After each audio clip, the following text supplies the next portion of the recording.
Die Morgendämmerung breitet sich in goldenen Farben über den weiten Graslandschaften des Masai Mara Reservats aus, eine sanfte Brise trägt den Duft von trockenem Gras durch die Gegend. Das Löwenrudel lag verstreut im Schatten der Akazienbäume, unter ihnen war ein großer männlicher Löwe, der erfahrene Anführer des Rudels. Auf seiner linken Wange war eine rote Schwellung deutlich zu sehen, die jede Bewegung schwer und äußerst unangenehm machte. Wiederholte erfolglose Jagden verhinderten, dass er Beute zurückbrachte, die groß genug war, um die gesamte Herde zu ernähren. Entmutigung machte sich breit und die starken Persönlichkeiten begannen, die Gruppe zu verlassen, um nach einem neuen, stärkeren Anführer zu suchen. Der Löwe war allmählich allein in der weiten Graslandschaft, nur das Geräusch des Windes und seine eigenen schweren Schritte waren zu hören. Die Mittagssonne brannte sengend herunter, die Hitze, die vom trockenen, rissigen Boden aufstieg, machte ihn noch müder und durstiger. Mit einer struppigen Mähne und einem mageren Körper schleppte es seine Schritte langsam auf der verzweifelten Suche nach einer letzten Quelle der Hoffnung. Nach vielen Tagen des Umherirrens brach es erschöpft neben einem alten Baum zusammen, keuchend und mit schwerem und langsamem Atem. Über uns zogen langsam ein paar graue Wolken dahin und kündigten einen schwülen Nachmittag an, der die weiten Graslandschaften verschlingen würde. Ein Vogelschwarm flog von weit her, landete rund um den Baum und pickte nach den trockenen Früchten, die von den Zweigen gefallen waren. Das Geräusch schlagender Flügel, vermischt mit dem Geräusch von Schnäbeln, die auf die Fruchtschale klopfen, hallte laut durch die stille Mittagszeit. Ein neugieriger Vogel näherte sich dem Gesicht des Löwen und beobachtete mit seinen tiefschwarzen Augen aufmerksam jedes seltsame Detail. Aufgrund der roten und geschwollenen Wangen wurde es für eine seltsame Frucht gehalten, die auf dem Körper der riesigen Kreatur wuchs. Der Schnabel berührte plötzlich die weiche Schwellung, was den Löwen leicht zusammenzucken ließ und seine Augen vor Überraschung öffnete.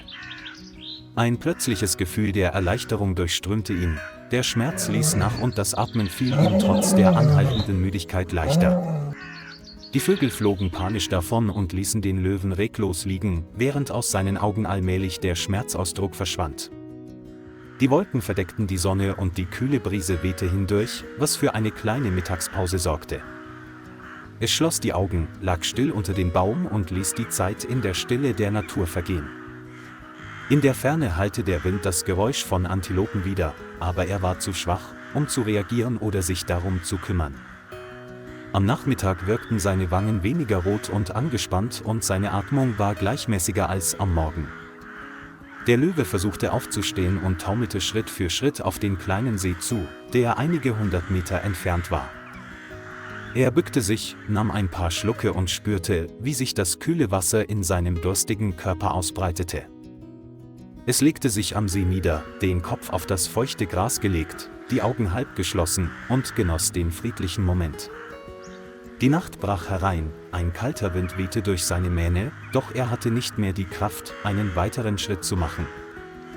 Am nächsten Morgen war die linke Wange erneut geschwollen, aus der Wunde sickerte Flüssigkeit, die ihm Unbehagen und Müdigkeit bereitete.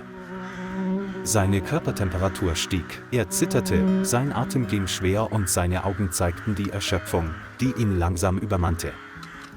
Aufgrund seiner schwachen Beine konnte es nicht lange stehen, es konnte nur still liegen und darauf warten, dass etwas passierte. Das trockene Gras ringsum raschelte im Wind, wie ein trauriges Lied für einen verblassenden Anführer. Plötzlich ertönte aus der Ferne das Geräusch eines Automotors und durchbrach die Stille des Morgens. In einem Streifenwagen überprüfen die erfahrenen Ranger Daniel Mwangi und Joseph Otieno die Lage rund um das Reservat. Sie erkannten sofort die vertraute Gestalt des Löwen, der regungslos unter dem alten Baum lag. Es war dasselbe Individuum, das sie vor vielen Jahren während einer Patrouille aus einer Stahlfalle gerettet hatten. Daniel blickte in seine müden Augen und spürte die Dringlichkeit und Notwendigkeit sofortigen Handelns. Joseph bereitete rasch das Betäubungsgewehr vor, während Daniel vorging, um den angemessenen Sicherheitsabstand zu bestimmen. Das Betäubungsgewehr ertönte leise, die Nadel durchbohrte die Schulter des Löwen, worauf dieser leicht zusammenzuckte und langsam ohnmächtig wurde. Nur wenige Minuten später entspannte sich sein ganzer Körper vollständig und er fiel in einen tiefen und friedlichen Schlaf. Die beiden Männer näherten sich und untersuchten die stark geschwollene Wange sorgfältig, bevor sie weitergingen. Sie und ihre Kollegen verwendeten eine stabile Plane, um es vorsichtig auf das Konservierungsfahrzeug zu heben. Die Räder rollten schnell über die rote Schotterstraße und führten direkt zum Veterinärzentrum des Masai Mara Reservats.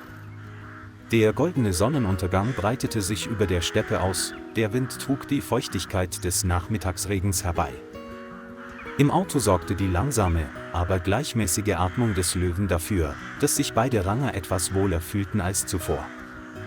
Sie wussten, dass jede weitere Verzögerung die Chancen auf eine Wiederherstellung erheblich verringern würde.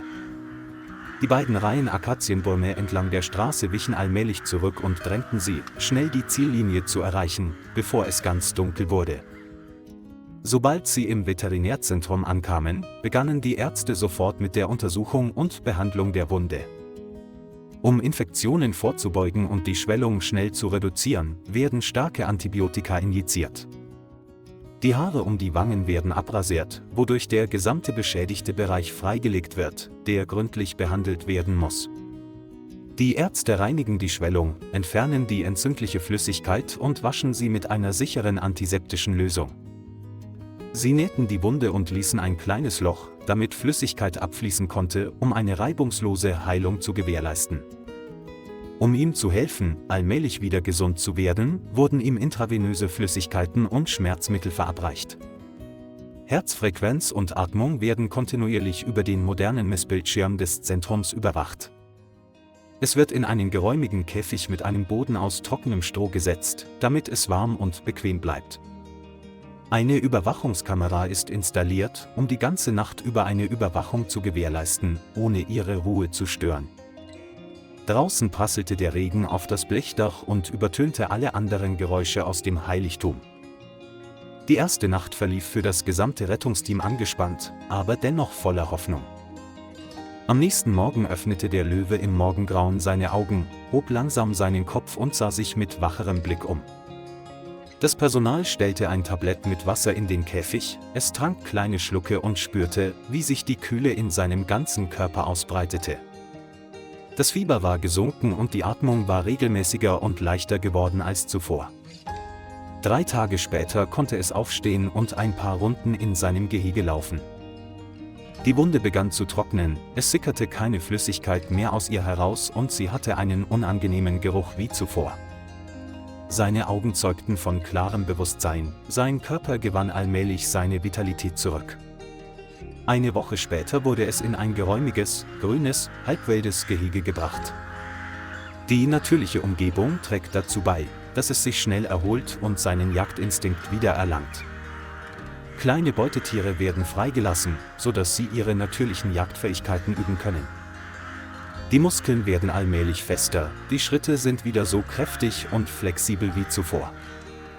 Daniel und Josef kamen oft, um zuzusehen, und ihre Augen waren immer voller Stolz und Emotionen. Eines Morgens beschlossen sie, es wieder in die Wildnis zu entlassen. Das Scheunentor öffnete sich und die Präriebrise wehte herein und trug den Duft der Freiheit mit sich. Von weitem ruhte sein altes Löwenrodel im kühlen Schatten eines Akazienbaums. Es näherte sich langsam, ohne den Blick von den vertrauten Gesichtern in der Herde abzuwenden. Das Geräusch des Windes, der durch die Menne wehte, war wie ein Willkommen zurück aus der Weite der Natur. Einige Individuen näherten sich und rieben sanft und freundlich ihre Köpfe daran. Der Moment des Wiedersehens verlief in Stille, war jedoch von tiefen Emotionen erfüllt. Der Anführer ist zurückgekehrt, stärker denn je nach seiner beharrlichen Reise, sein eigenes Leben zurückzuerobern.